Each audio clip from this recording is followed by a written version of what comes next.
गंदगी बन के मल बन के निकलता है। और जहां मानव मल का त्याग करता है वहां कोई देखना भी पसंद नहीं करता।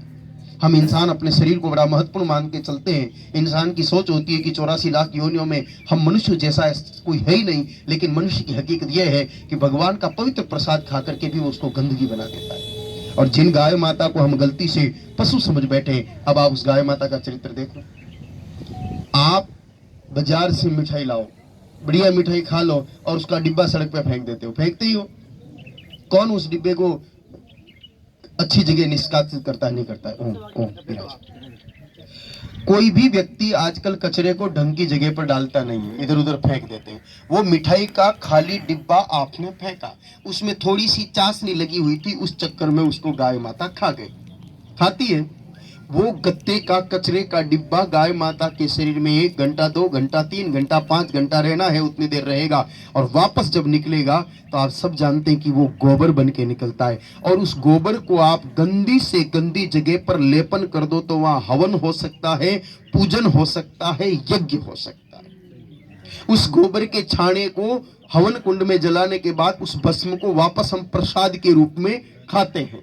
अब फर्क दोनों में देख लो कि हमने भगवान का प्रसाद खाया, उसको तो हमने गंदा बना दिया, और गाय माता ने गंदा कचरा खाया, उसको इतना अधिक उत्तम बना दिया कि वो भगवान के प्रसाद की जगह भी काम आ सकता है। तो जिस गाय माता के शरीर में इतनी शक्ति है, इतनी पवित्रता है, इतनी उत्तमता है कि वो गाय माता गंदगी को भी पवित्र बना करके हम इंसान को सौंप दे, ऐसी पवित्र तन धारण करने वाली गौ माता भला जानवर कैसे हो सकती?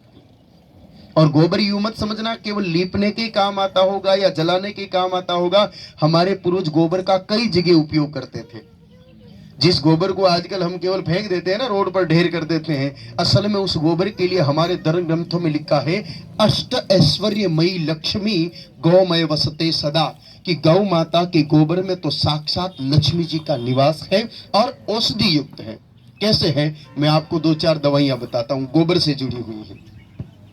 अगर किसी आदमी के पैर के तलवे में, पगतली में बढ़न ज्यादा होती है, आप काले धतूरे के बीज को कूट के उसका चूर्ण बना करके 1 चम्मच चूर्ण गौ माता के मुट्ठी भर गोबर में मिला के पैर के तलवे के नीचे बढ़िया सेक करो, मालिश करो, सिर्फ 15 दिन कर लो। कितनी भी पुरानी पैर के पगतली की जलन होगी खत्म हो जाएगी। तो बोलो दवाई हुई कि नहीं हुई? अगर किसी को डायबिटीज है, शुगर, जो आपके इधर वो इंद्रायण पैदा होती है जिसको तुरड़ा बोलते हैं आप लोग, तुरड़ा होता है ना, गोल गोल, उस तुरड़े को कूट लो, छोटा छोटा टुकड़ा कर लो, उसमें गोबर और नीम के पत्ते तोड़ के मिला दो, और आप पहले अपना शुगर चेक करा लो कितना ज्यादा है, लिख लो कागज पर। उसके बाद आप 15 मिनट तक उस गोबर, तुरड़े और नीम का पत्ता तीनों मिले हुए उसके ऊपर चलो, और वापस आप अपना शुगर चेक करो, बिना गोली दवाई खाए, बिना इंसुलिन लगाए, केवल गोबर में तुरड़ा मिला करके और नीम के पत्ते मिला के चलना, खाना नहीं है, केवल उसके ऊपर चलने से आपका शुगर नॉर्मल हो जाता है। अकेले तुरड़े पर, नीम के पत्ते पर पूरा दिन चलते रहो, नहीं होगा। और जैसे उसमें गोबर मिलाया, गोबर अपनी शक्ति से उसको दवाई को पूरे शरीर में चढ़ा देता है। अगर किसी बहू बेटी को डिलीवरी के समय पेट में बच्चा फंस जाए, हॉस्पिटल ले जाना पड़ेगा, डॉक्टर ऑपरेशन करने की बोलेगा, ऑपरेशन में 5-25 हजार का खर्चा भी लगता है, माँ का पेट भी बिगड़ता है। आप चाहो कि ऑपरेशन नहीं कराना पड़े तो गोबर से बड़ी कोई दवाई नहीं। आयुर्वेद में एक बहुत सुंदर पुस्तक है जिसका नाम है कामधेनु चिकित्सा चंद्रोदय। उसके रचयिता राजवेद जी ने कहा है कि जैसे ही बहू बेटी का पेट दर्द शुरू हो, उसी समय देसी गाय माता का 2-2.5 किलो ताजा गोबर लो। उस गोबर को साफ सफेद रंग के धोए हुए सूती कपड़े में बांध के दबा के रस निकालो। 1 कटोरी 100 ग्राम देसी गाय माता के गोबर का ताजा रस निकाल के 2 या 3 टुकड़े करके आप उस बच्चे को पिला दो।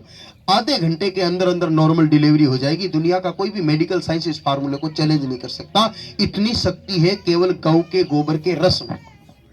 अगर किसी की आंखों की रोशनी कम हो गई और चश्मा लगाना पड़ रहा है, उम्र ज्यादा नहीं है और बचपन में आंखें कमजोर होने लग गई है, तो 20 किलो देसी गाय माता का गोबर इकट्ठा करो। ताजा होना चाहिए, एक घर में तो एक साथ इतना मिले नहीं, तो 20 घर में घूम जाओ, थोड़ा थोड़ा सब घर से ले आओ।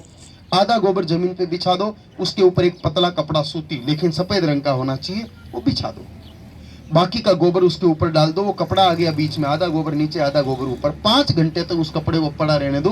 5 घंटे बाद उसको निकाल के निचोड़ो। जितना गोबर का रस निकलता है उतना ही उसमें तिल का तेल मिला करके उसको पका लो। गोबर का रस तो जल जाएगा, तेल तेल बचेगा। उस तेल की एक एक बूंद आप आंख में डालना शुरू करो, कुछ ही दिनों में आपकी आंखों की रोशनी वापस तेज होनी शुरू हो जाएगी। अगर किसी को दाद हो गया है तो गाय माता के गोबर के रस में घी और आंकड़े का दूध मिला करके 3 दिन लगाओ, उससे दाद ठीक हो जाता है। अगर किसी को कैंसर हो गया हो तो 1 कप गाय माता के गोमूत्र में 5 पत्ते बिलपत्र के और आधा कप गोबर का रस मिला करके उसको सुबह शाम पिलाओ, इससे कैंसर जैसी भयंकर बीमारी कंट्रोल में आ जाती है। तो विचार करो, केवल गोबर गोबर में इतनी महिमा है तो बाकी गाय माता की महिमा कितनी जबरदस्त होगी। जिस गऊ को हम केवल जानवर समझ रहे हैं उसकी महिमा पर विचार करो। देखो सज्जनों, 4 वेद, 6 शास्त्र, 18 पुराण, रामायण, महाभारत, स्मृतियां, श्रुतियां, उपनिषद और भी कई तरह के धर्म ग्रंथ अपने सनातन धर्म में, हिंदू धर्म में है। आप किसी भी ग्रंथ को पढ़ो, किसी भी ग्रंथ में कहीं पर भी देवी देवताओं के मलमूत्र की महिमा लिखी हुई नहीं है। मैं आप लोगों की नजरों से देवताओं की महिमा कम करने की कोई कुचेष्टा नहीं कर रहा हूं, ना ही मैं आप लोगों को कोई नास्तिक बनाने का प्रयास कर रहा हूं। देवी देवताओं की शक्तियां अपार है। देवताओं की इच्छा के बिना कोई पेड़ का पत्ता भी टूट के धरती पर नहीं गिर सकता। देवताओं की इच्छा के बिना आप सत्संग भी नहीं सुन सकते। आप में से कोई मुझे नहीं जानता और मैं आप लोगों को नहीं जानता, फिर भी हम लोग आमने सामने बैठे तो इसको देवता की कृपा ही मानो। फिर भी देवी देवताओं के मूलमूत्र की महिमा कहीं नहीं लिखी है, और गाय माता के गोबर और मूत्र की महिमा 4 वेदों में भी लिखी हुई है, 6 शास्त्रों में भी लिखी हुई है और 18 पुराणों में भी लिखी हुई है। तो सोचो, जिस गौ के गोबर और मूत्र की महिमा वेद पुराण भी गावे, ऐसी गाय माता की वास्तविक शक्तियां कितनी महान है। लेकिन ऐसी गाय माता को आजकल हम लोगों ने केवल जानवर समझना शुरू किया और जानवर समझ के दुख देना शुरू किया, इसलिए हम भी दुखी हो गए। क्योंकि महाभारत कह रही है कि गावः सर्व सुख प्रदा, जो सभी सुख दे सकती है उसी को अगर आप दुख दोगे तो वो आपको सुख कैसे देगी। भाई, पानी की टंकी किसके लिए बनी है? अपने पानी पीने के लिए। आप पानी की टंकी को फोड़ दो तो पानी कैसे पियोगे भाई?